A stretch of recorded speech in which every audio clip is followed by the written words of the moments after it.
Hello mga kaigsunan, magbisaya na sad ko no. Bisaya version na naman ng aking content ngayon ano. So naako karon sa Makati City no. Particularly sa Makati Avenue, corner Paseo de Roas. So gusto lang ako ipakita sa inyo kung unsa ka nindot ang Makati no. O takas kayong building diri mga igsunan ano. Ano sa tapad na ako oh. So yan. Tapos padulong dito ang Ayala area no, sa Glorieta, sa Greenbelt area. So kini na side building dito taso. Ayan no, grabe. Ayan.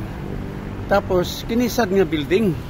Kini gialok ko ani nga building ito kapityon nila dato ko ba. Kini oh. Ang kini nga building is 500 million pesos ang ilahang penthouse nga unit. Taas kaya siya oh, so mga siguro mga 70 stories to, 65 to 70 stories oh, kaigsunan no. So kinsay kauban.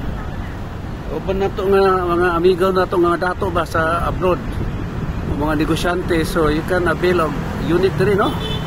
Taas kaya yung building oh. So natakaron sa Makati Avenue no. Corner Paseo de Roas, Makati City.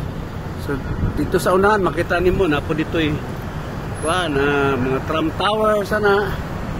So ipakita na ko nimo ninyo ang building nga gialok ko abi nila dato suro ko kay mukhang mayayamanin siguro. Okay ni siya oh. 500 million pesos o kalahating bilyon ang unit dito sa penthouse nila. Pero kumpleto with swimming pool, with ano, nadako kayo mga 350 to 500 square meters ang area. So mo ni siya makaigsunan no. Yang atbang no, tapad nga building. Grabe pagkataas. Inisad siya oh, taas pagkay nga building oh. Okay? So mo ni Makati mga kaigsunan kung mga kauban na to nga probinsyano, mga Bisaya da abot mo sa Manila o sa Makati. Ani mo diri para makita nimo kung unsa kanino ta Makati. Ito sa unahan mo toy Bonifacio Global City no. So kini pakita na ko ang akong building taas nga building ang ipakita na ko inyo kanina. Okay? So kini si King Prince no. Tanaw mo pirmi sa akong vlog mga kaigsunan, mga bistak dia Luzon, Visayas, Mindanao og sa tibuok kalibutan. King Prince Travel 369. Daghan kayong salamat. God bless us all. To God be the glory. God is good.